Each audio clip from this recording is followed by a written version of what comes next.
خاموشیوں کی زبان، محبت کا احساس خاموشیوں کی اپنی ایک زبان ہوتی ہے جو لفظوں سے زیادہ گہری اور اثر انگیز ہوتی ہے۔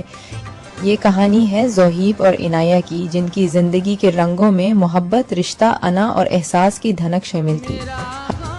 زوہیب اور عنایہ کی شادی ایک ایسے بندھن میں بندھی تھی جہاں دونوں کے درمیان احترام تو تھا لیکن لفظوں کا قحط تھا۔ زوہیب ایک سنجیدہ اور خاموش طبع انسان تھا، جبکہ عنایہ جذباتی اور رشتوں میں شدت احساس کی تلاش میں رہنے والی لڑکی۔ ایوان کی زندگی میں پہلا رنگ لڑائی کا اس وقت شامل ہوا جب ایک معمولی سی غلط فہمی نے دیوار کھڑی کر دی۔ زوہیب اپنی پریشانیوں کو اپنے اندر دبانے کا عادی تھا، جبکہ عنایہ چاہتی تھی کہ وہ اپنا دل کھول کر رکھ دے۔ ایک شام جب زوہیب دفتر سے تھکا ہارا گھر لوٹا تو عنایہ کی شکایتوں نے اسے اشتعال دلا دیا۔ لفظوں کی تکرار بڑھی اور بات خاموشی تک جا پہنچی۔ الوا کئی دن ایک ہی گھر میں رہ کر بھی اجنبی رہے۔ یہ ان کی محبت کا امتحان تھا۔ عنایہ کو لگا کہ شاید زوہیب کے دل میں اس کے لیے وہ جگہ نہیں رہی، جبکہ زوہیب خاموشی سے عنایہ کی ہر ضرورت کا خیال رکھ رہا تھا۔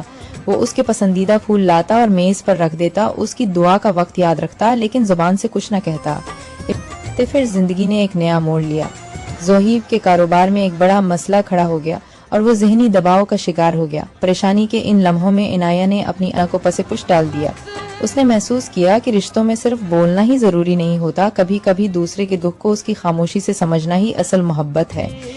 ایک رات جب زوہیب بلکونی میں اکیلا بیٹھا تھا، عنایہ چائے کے 2 کپ لیے اس کے پاس جا بیٹھی۔ اس نے کوئی سوال نہیں کیا، کوئی شکایت نہیں کی، بس زوہیب کے کاندھے پر اپنا سر رکھ دیا۔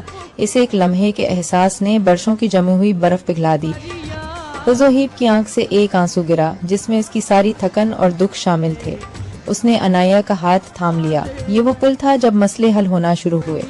زوہیب نے پہلی بار تسلیم کیا کہ اسے عنایہ کے ساتھ کی ضرورت ہے، اور عنایہ نے سمجھ لیا کہ زوہیب کی خاموشی بے رخی نہیں بلکہ اس کی شخصیت کا حصہ ہے۔